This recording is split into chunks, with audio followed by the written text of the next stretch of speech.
Good day and welcome to this GENA program where we take a look at the performance of the Ministry of Natural Resources and the Environment and the accomplishments of the minister responsible for the sector, the Honorable Raphael Trotman. Welcome to the program, Thank you Minister. very much for having me.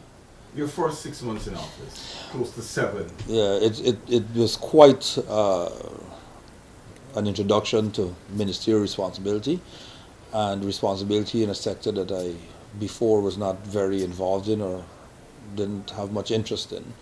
But of course, I accepted the responsibility based on the president's request. I didn't think that I should say no, and in fact, I believe it is my duty to serve him and the country.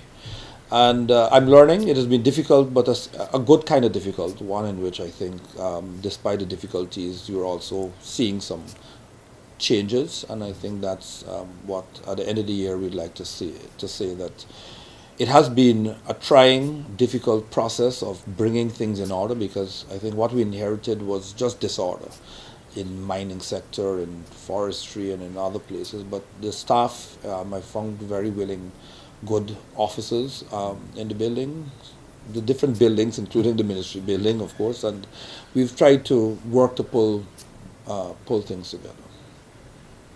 Overall, I think this ministry is really concerned with several areas, but first let's touch on mining. Um, You've said several times that mining, well, given the recent revelations and what the challenges that have come up, that the mining sector was not as it should have been or should be. Right. What are some of the steps? Well, you put in place? the fact that I was an outsider, as a lawyer, as a citizen, I like everyone, share the view that gold, of course, has its attractions, wealth, there's glitter, glamour, you know the life. But at the same time, you got a sense that things were not right. There are all kinds of anecdotes about bribes being paid, or small miners being run off of lands, or processing of papers taking months when they could have been done in days. And so, despite, yes, good gold production, in fact, we've done very well this year, despite what Exceeding the target. exceeding the target. As of the end of the year, it would be just about 451,000 ounces, which is very good. But despite all of that, mining itself, the regulation and the management of the mining sector needs improvement, and so we're taking steps to improve not just the image but the substance of the management process. So this, you addressing the admin aspect of it first. Administration is where we're going to look at. Just to say that a few weeks ago I heard that for my signature for the approval of duty-free concessions for excavators, and so that people are saying that $3,000 is being sought in my name. I discovered this. It was quite a shock. But someone around is saying that the minister's signature is $3,000. So these are things that we. That's what is being requested.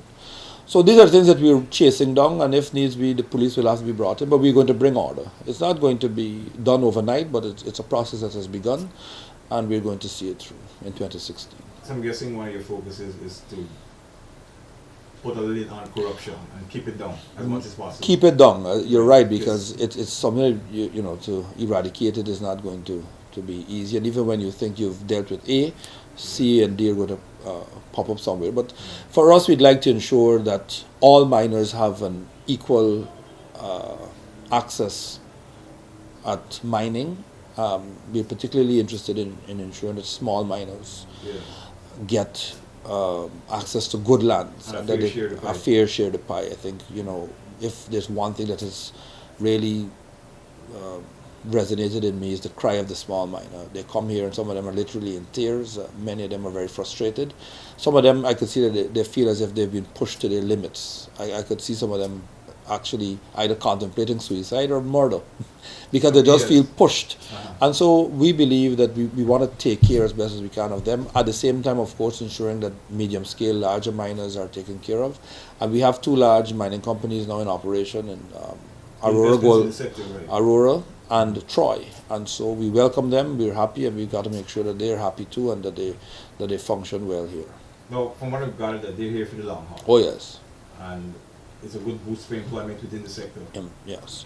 Transfer of technology, employment, production, revenue for the government. So they're cascading benefits. And I'm thinking that these deals are, given the current environment, are a bit better than what pertained with OMI.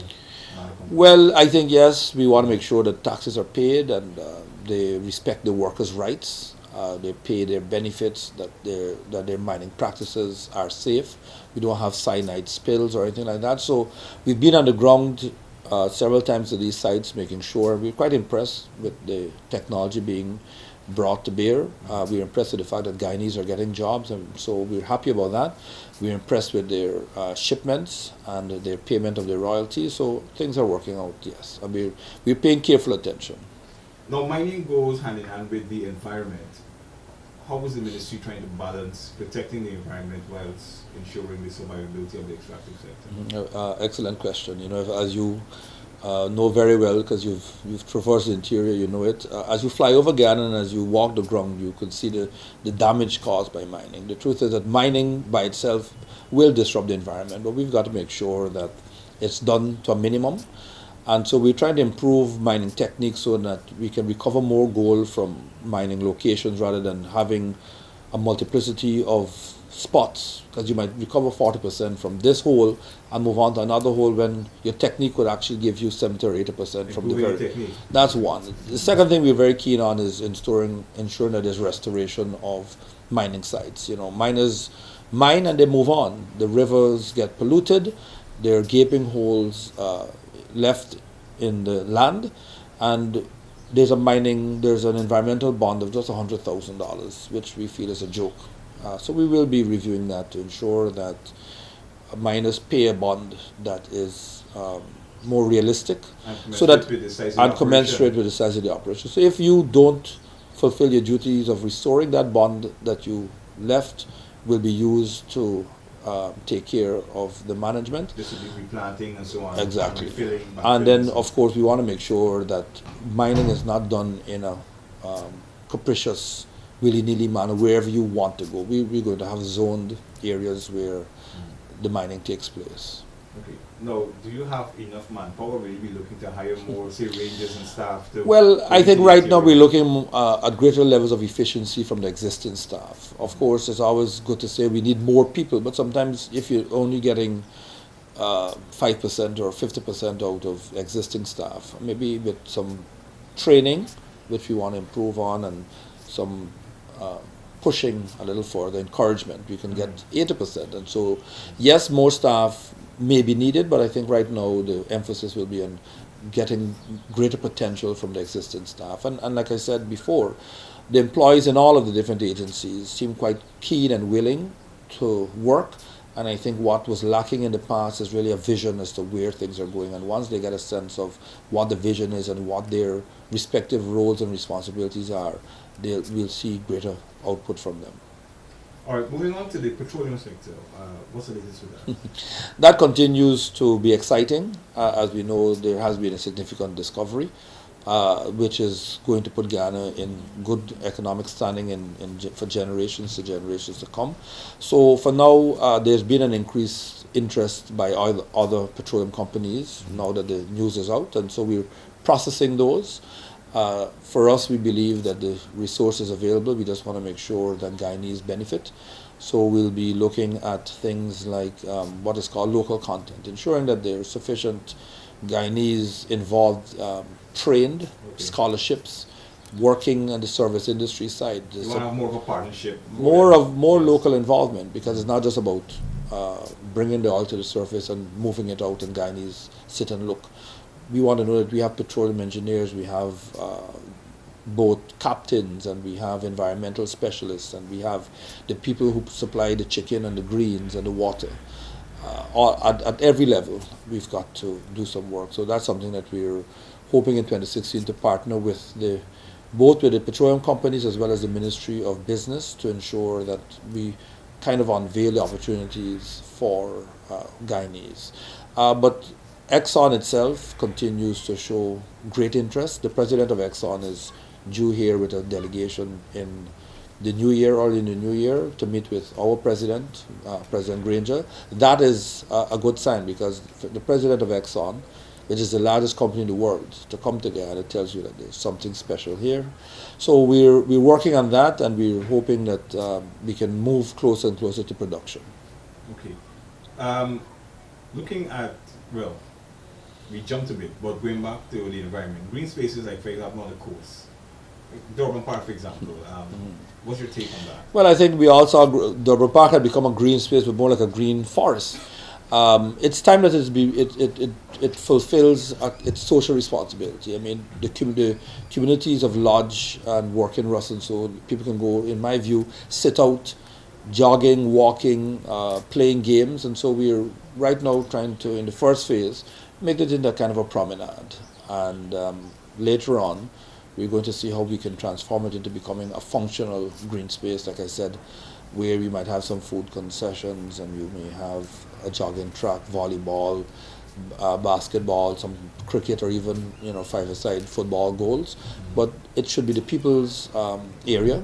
It provides leisure space, relaxation space for people. So that's a process that's ongoing. No, I'm thinking in conjunction with that, on the other side you have the botanical gardens. I'm guessing the work will continue. Oh yes, we have a plan which recently submitted to the president for the rehabilitation of the gardens.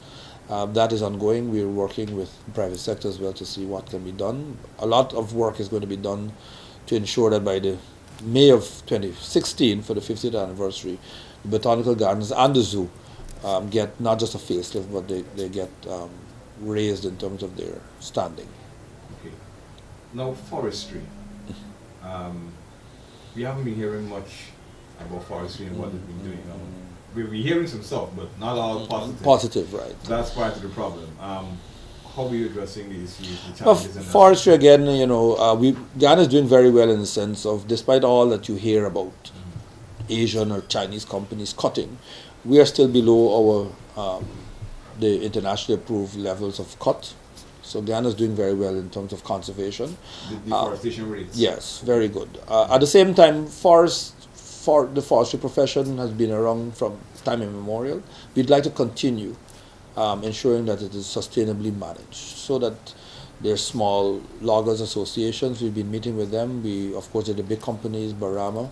By Shanlin, as you know, nothing is happening because we put a halt on some exports, and they seem to have doing some restructuring. So in the meantime, nothing is happening with them. Barama, we hope to sit with and renegotiate their contract in 2016. One that, of course, looks back at the last 25 years since they've been here to see what is on the cards going forward. And we hope to work with small loggers to facilitate access to lands to them, and, of course, markets. All right. Last issue, governance, which is a complete switch from what we're talking about. I know you've been touting legislation and improved governance throughout Guyana. How is that part? Well, governance is an all-encompassing area of work, and so little steps, but of course we have local government elections, which is very critical to good governance. We've published, with some criticism, our code of conduct for ministers. We have had some issues with the parliament and sittings and so forth, so that's something we'll be working to improve, to ensure that there's more regularity of sittings. And but of course the government has a legislative agenda which it's going to be pushing, and we just hope that with local government elections that more power will be devolved to the regions and to the people. We have some new tongues come in, and it's going to be less centralized or top down. And so I think communities more in charge of their destinies, which is people being in charge. People being in charge of their own day-to-day lives, and that's important. But in the meantime, it's a process. It's been 23 years. What we inherited looked bad from the outside. It was worse when we got in, and it's taking far longer to turn some things around. There are issues of corruption, there are issues of mismanagement, there are issues of just bad governance that so we some institutional change too. Some institutional change. To doing things yes, in a certain way. and sometimes you can't force people. You've got to sometimes bend them slowly, bringing them around. It's a process, but I'm very happy that it's happening. We've seen that the process of appointing the procurement commission has started. We're going to be resuscitating the Integrity Commission. We're putting some emphasis on the rights commissions. All those are in place for 2016. Final words going forward. The final words is just to say that it has been, like I said, a sweet challenge being a minister, and I know that my other colleagues also share my view that it has been difficult, but there's a sweetness to it because you're working with a sense of purpose and with a sense of change. And so we look forward to 2016. We believe that 2015 was more of a foundational year. The few months that we had in government, we know that the honeymoon has been over for some time because we've been getting our fair share of criticism as well as the praise. And so 2016 will be the year where we buckle down, I think, and get into our different areas of responsibility. You're watching a junior program where we took a look back at the first months in office of the minister and what his ministry has done. This is the Ministry of Natural Resources and the Environment with Minister Raphael Trotman. Thank you. Thank you very much, and a happy new year to you, the staff of GINA, and all Guyanese. Thank you very much.